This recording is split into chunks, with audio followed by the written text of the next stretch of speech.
ഇന്ന് ഞങ്ങൾ എല്ലാവരും കൂടി കാര്യമായിട്ട് പോകുന്നത് അമ്മുവിൻ്റെ വീട്ടിലേക്കാണ്. അവിടെ കുറച്ച് പച്ചക്കറി കൊടുക്കാനുണ്ടായിരുന്നു. അമ്മ സ്വന്തമായിട്ട് കൃഷി ചെയ്ത് ഉണ്ടാക്കിയ നല്ല ജൈവ പച്ചക്കറിയാണ് കേട്ടോ. അവിടെ എത്തിയപ്പോൾ അന്നൂസിനെ ഞാൻ ആദ്യം എടുത്തു. ഏകദേശം ഒരു 2 ആഴ്ചയായി വീട്ടിൽ നിന്ന് പോയിട്ട് മറന്നൊന്നും പോയിട്ടുണ്ടായിരുന്നില്ല. അമ്മേൻ്റെ കൂടെ തീരെ പോകുന്നുണ്ടായിരുന്നില്ല. കുറേ സമയം ഞങ്ങൾ അവിടുന്ന് കളിപ്പിച്ചു. പിന്നെ കൊടുക്കാൻ തോന്നുന്നുണ്ടായിരുന്നില്ല. ഞങ്ങൾക്ക് വയലിൽ പോകേണ്ട ഒരു ആവശ്യം ഉണ്ടായിരുന്നു. കുറച്ച് ബ്രഹ്മിയും കഞ്ഞെണ്ണിയും പറിക്കണമായിരുന്നു.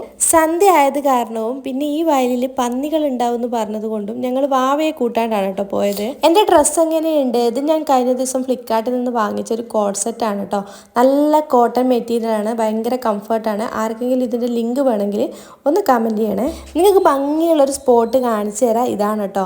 അപ്പോൾ ഇവിടെ ഒരു പാലം വന്നിട്ടുണ്ട്. ഇവിടെ നിന്ന് നോക്കിയാൽ നല്ല വ്യൂ ആണ്. ഈ പാലത്തിൻ്റെ അക്കരെ പന്നികൾ വരാറുണ്ടെന്ന് പറഞ്ഞിട്ടുണ്ടായിരുന്നു. അപ്പോൾ ഞങ്ങൾ കുറേ സമയം അവിടെ നിന്ന് നോക്കി, അഥവാ പന്നിയെങ്ങാൻ വന്നാൽ കാണാലോ.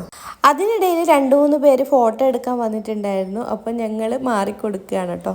പിന്നെ ചെറിയൊരു പട്ടിഷോ, ഇത് ഞാൻ പറഞ്ഞ് ചെയ്യിച്ചതാണ്. അത് പെട്ടെന്ന് നിങ്ങൾക്ക് കാണുമ്പോൾ തന്നെ മനസ്സിലാകുന്നുണ്ടാവും.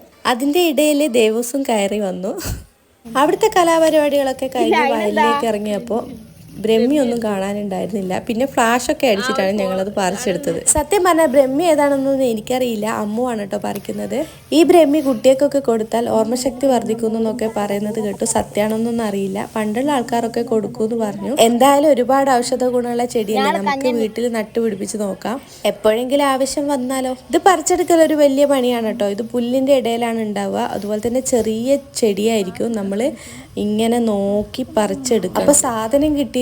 കുറച്ചധികം തന്നെ പറിച്ചെടുത്തു. ഇനി ഈ വയലിൽ അധികം നിന്നാൽ വല്ല പാമ്പും കടിച്ച് ചാവും എന്നുള്ള പേടി കൊണ്ട് ഞങ്ങൾ നേരെ വീട്ടിലേക്ക് പോയി.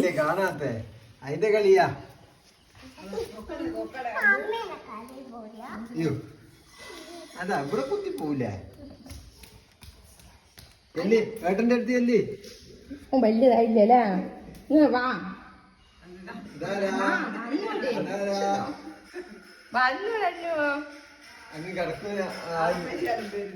ഞാൻ സഹായിച്ചു കൊടുക്കണം. പൊടി പൊടി പൊടി പൊടി പൊടി പൊടി അങ്ങോട്ട് വെച്ച് കൊടുക്കും. അങ്ങോട്ട് വരും.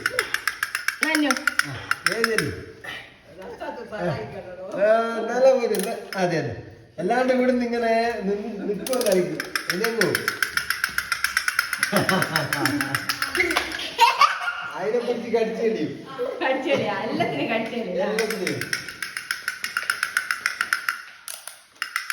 പിന്നെ ഏട്ടനും അനിയനും ഗംഭീര കളിയായിരുന്നു. അപ്പോഴേക്കും ഞങ്ങൾക്ക് ചായയൊക്കെ സെറ്റാക്കി വെച്ചിട്ടുണ്ടായിരുന്നു. അവിടുന്ന് ചായയൊക്കെ കുടിച്ച് ഇറങ്ങുമ്പോഴേക്കും സമയം ഒരുപാടായിട്ടുണ്ടായിരുന്നു. അപ്പോൾ രഘുലേട്ടൻ ഞങ്ങളെ കൂട്ടാൻ വന്നു. പിന്നെ വണ്ടി കയറിയാൽ പിന്നെ ഞങ്ങൾ അങ്ങോട്ടും ഇങ്ങോട്ടും ഓരോന്ന് സംസാരിച്ചുകൊണ്ടാണ് വരിക. എന്താ സംസാരിച്ചതെന്നൊന്നും നിങ്ങൾ ചോദിക്കരുത്. ഇന്ന് വീട്ടിൻ്റെ അടുത്തുള്ള ഒരു അമ്പലത്തിൽ തെറിയായിരുന്നു. അപ്പോൾ അവിടെ പോയിട്ട് തിരിച്ചു വരുന്ന വഴിക്കാണ് ഞങ്ങളെ പിക്ക് ചെയ്തത്. രഘുലേട്ടൻ പറയായിരുന്നു, നിങ്ങൾക്കൊരു വണ്ടി കൂട്ടി ഇങ്ങ് പോന്നാൽ പോരെ, എന്തിനാണ് എന്നെ ഇടങ്ങാറാക്കുന്നത്? അപ്പോൾ ഞങ്ങൾ പറഞ്ഞു, ഞങ്ങൾക്ക് വണ്ടിയില്ലല്ലോ, സ്വന്തമായിട്ടൊരു വണ്ടിയൊക്കെ വാങ്ങി തന്നാൽ എന്താ. ഞാനൊരു വണ്ടിക്ക് വേണ്ടി വെയിറ്റ് ചെയ്തിരിക്കുന്നത് കൊണ്ട് തന്നെ എന്ത് സംസാരിച്ചാലും അതിൻ്റെ ഇടയിൽ വണ്ടീൻ്റെ കാര്യം ഞാൻ എടുത്തിടും. അങ്ങനെ പോകുന്ന വഴിക്ക് ഞങ്ങൾ മാമീനും മാമനും ഒക്കെ കണ്ട് കുറച്ച് നേരം അവിടെ നിന്ന് സംസാരിച്ചു. അപ്പോൾ ഇത്രയേ ഉള്ളൂ ഇന്നത്തെ വീഡിയോ. ഇഷ്ടപ്പെട്ടാൽ ലൈക്ക് ചെയ്യാനും ഷെയർ ചെയ്യാനും സബ്സ്ക്രൈബ് ചെയ്യാനും മറക്കരുത് പ്ലീസ്.